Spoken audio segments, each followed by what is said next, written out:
Jean-Baptiste, il faudrait juste que vous ayez à peu près la même position. Voilà. Non, mais c'est bien, très bien. C'est parfait.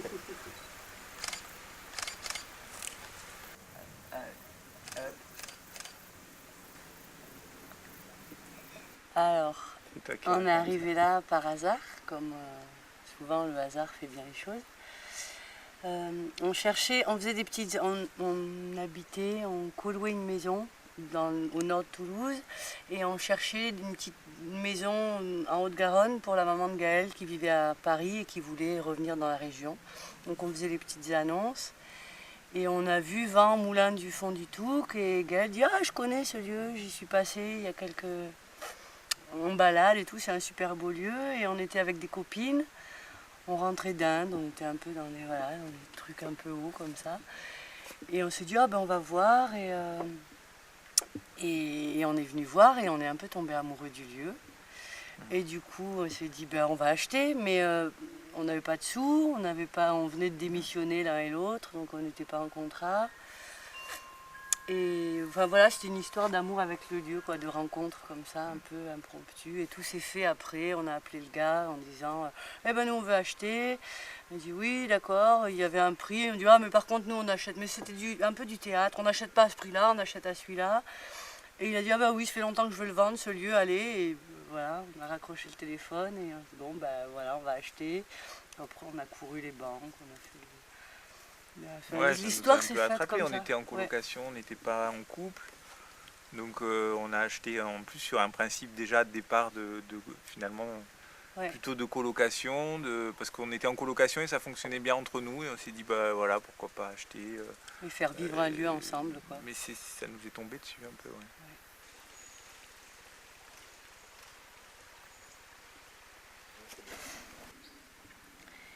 Et puis c'était il y a 12 ans. Et depuis, on fait du chantier dedans, du chantier. Et c'est un ancien moulin, il y a cette énergie-là dans ce lieu, ça turbine, quoi. Et c'est pas un lieu de repos, c'est un lieu d'activité, de brassage. Assez vite, on est arrivé en colocataire en se disant on va le faire vite, puis on va faire ce moulin ensemble. Puis rapidement, on est tombé amoureux, donc c'est devenu une histoire familiale aussi. Aussi rapidement, il y a une enfant qui est venue dans l'histoire, donc Gaël avait déjà un grand-fils, donc c'est devenu une histoire familiale alors que ça partait pas comme ça. Mais il y avait quand même ces projets de base, il y a du potentiel, c'est grand pour une famille, c'est trop grand, quoi. Donc c'est grand et c'est encaissé et c'est froid l'hiver et c'est isolé. Alors il y avait ce truc de on va pas y vivre qu'avec notre petite famille parce que sinon ce lieu-là il va nous croquer, quoi. Un peu ça. Ouais, donc les gens, il y a après des copains, des bons amis qui sont arrivés tout de suite aussi, et il y a 1 hectare sur le terrain, donc on a vite vu que il y avait la possibilité de partager l'espace. Donc on a un peu dès le début, il y a une amie qui s'est installée avec son fils, et puis David, je sais pas, 2 ans après. Ouais. Donc on a assez vite aussi partagé le lieu, et ça a été quand même ça a été chouette. Et puis après le projet d'accueil qui s'est monté assez dans la foulée, mais enfin moi que j'avais toujours un peu en tête de ne pas limiter notre espace de vie à notre espace de famille. Du coup on était éducateurs tous les deux, donc de basculer sur ce projet d'accueil d'enfants. Bon, ça a mis 5 ans en fait, c'était en 2007, ça a mis 5 ans à se faire, mais avec quand même cette idée de pas... en vivant à la campagne, il y a toujours, pour moi, il y a toujours un peu ce risque de se rétrécir un peu sur des fonctionnements un peu de vase clos et tout ça. Du coup, moi j'ai toujours vraiment besoin que ça se brasse, que ce lieu il soit ouvert sur d'autres histoires, d'autres gens, d'une façon ou d'une autre, quoi. Et on a voulu le lieu comme ça, très accueillant, mais des fois ça nous dépasse, c'est aussi propre à l'endroit, je crois que, je sais pas, ce lieu il était là depuis le XIe siècle, je crois, donc il y a des choses comme ça qui sont plus grandes que nous, quoi. Et où on se retrouve un peu pris dedans. Et des fois turbinés comme des petits meuniers là, et dire putain mais c'est trop en fait, c'est beaucoup d'énergie, beaucoup, ouais. Ouais, puis c'est un lieu de vie, puis c'est un lieu de travail aussi pour nous. Tout de suite, c'est vrai on a envisagé qu'on ne voulait pas aller travailler forcément à l'extérieur, vu l'énergie que ça nous demandait de vivre là aussi, enfin de nourrir ce lieu. On a vite essayé de construire quelque chose pour que ce soit un autre lieu d'activité, quoi. Et du coup, plus pour ma part, c'était cette histoire avec les gamins, l'accueil d'enfants.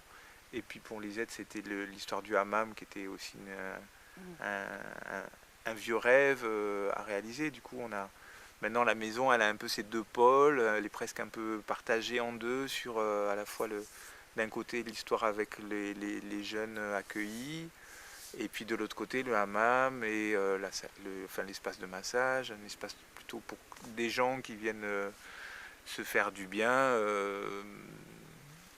Qui n'arrivent pas forcément en souffrance comme ça peut être avec les jeunes qui arrivent avec toute leur souffrance et qui, enfin voilà, sur ces deux polarités là et qui sont les nôtres finalement et qui sont aussi du coup nos pôles d'activité aussi qui fait qu'effectivement on a comme effectivement la vocation première du moulin qui est un lieu de travail, qui est un lieu d'activité, on a finalement on a transformé ça aussi dans l'activité qui nous ressemble et qui nous correspond, quoi. Ouais. Et c'est pas fini, c'est juste là, c'est encore une étape parmi d'autres.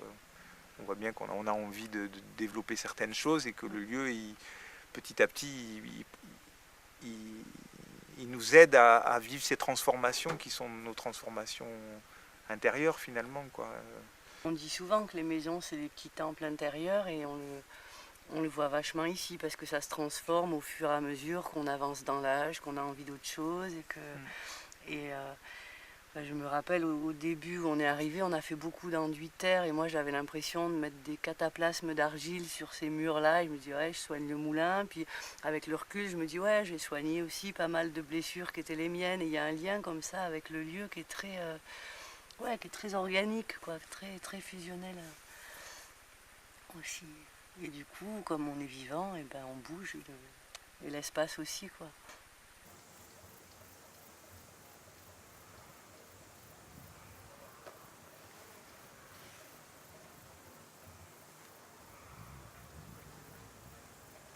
Hyper normé, je plaisante. On l'a normé un peu quand même quand on a demandé l'agrément. On avait mis parce qu'il y a une rivière, c'est vrai qu'il y a des dangers quoi, pour accueillir des petits-enfants. On a pas mal normé le truc, effectivement. On avait mis des petits grillages, on avait fermé des espaces, tout ça. Après, nous, on accueille des grands. Alors du coup, pour les normes, il fallait des grillages d'1,10 m qu'on a mis. Et puis, au vu des ados qu'on accueillait, c'était ridicule. Les grillages d'1,10 m, un ado qui veut partir, il part de toute façon. Et il saute un grillage, donc on les a enlevés parce que c'était pas joli. Si on était amené à accueillir des petits, effectivement, on referait de la barrière et des choses comme ça.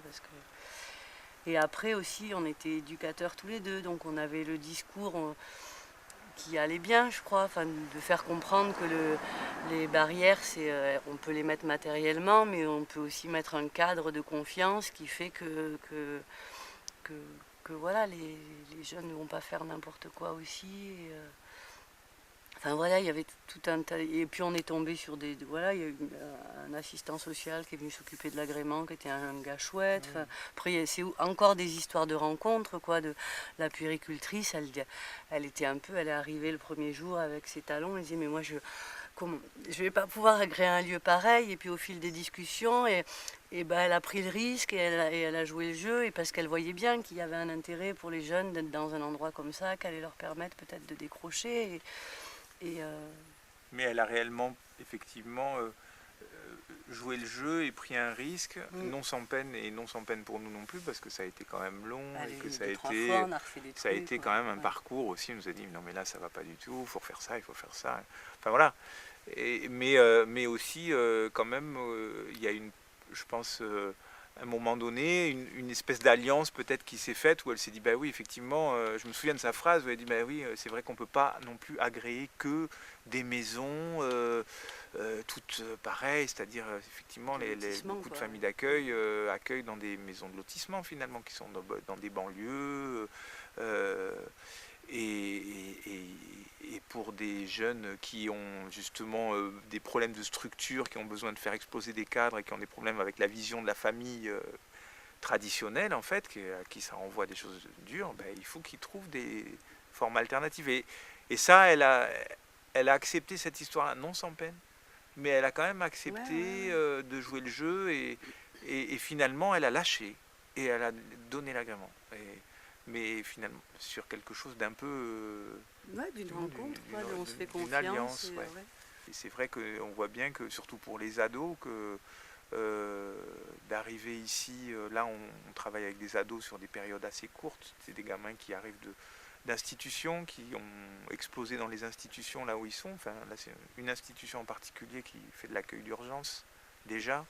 Donc dans cette institution qui fait de l'accueil d'urgence, c'est des gamins qui, à un moment donné, qui explosent, qui font péter le cadre, et ils arrivent là, et effectivement le fait de ne pas être dans un espace qui soit un peu trop coincé, avec à nouveau des cadres et des barrières et des règles, parce que finalement, voilà, quand on a un grillage en face de nous, ben c'est une barrière. Et ben ça leur permet aussi de souffler, quoi, et du coup de revoir cette notion de règle autrement, quoi. Alors sur des périodes courtes, pour nous c'est intéressant parce que en même temps c'est un lieu de ça, c'est un lieu de dépôt pour eux, c'est un lieu pour récupérer quand ils ont vécu des choses très très fortes ou très violentes ou quoi. Et pour autant, et après ils repartent dans leur truc. Donc pour autant, c'est pas un lieu où il n'y a pas de structure, où il n'y a pas de cadre, où il n'y a pas de barrière, parce que quand même, avec la structure, elle est dans le lien qu'on a avec les voisins, que ce soit Esther, Ben, David derrière. Elle est dans ici, on se parle pas comme des chiens, on se respecte, on s'emmerde pas les uns les autres inutilement, on s'écoute, et que ça, c'est quelque chose qui, au-delà du blabla, est posé dans le forme de lien qu'on a avec les voisins, dans la façon de se parler, de s'entraider sur nos projets les uns les autres, et que les jeunes, ils attrapent ça, et qu'il y a un cadre très ferme là-dessus, de s'il y en a un qui commence à partir en live et à parler n'importe comment ou à être agressif, il va y avoir tout le collectif ici qui réagit et qui lui dit « Attends, là, mon bonhomme, ça peut pas marcher, quoi. » Et il y a quand même du cadre, mais il n'est pas, effectivement, il n'est pas dans des trousseaux de clés qui ferment les portes.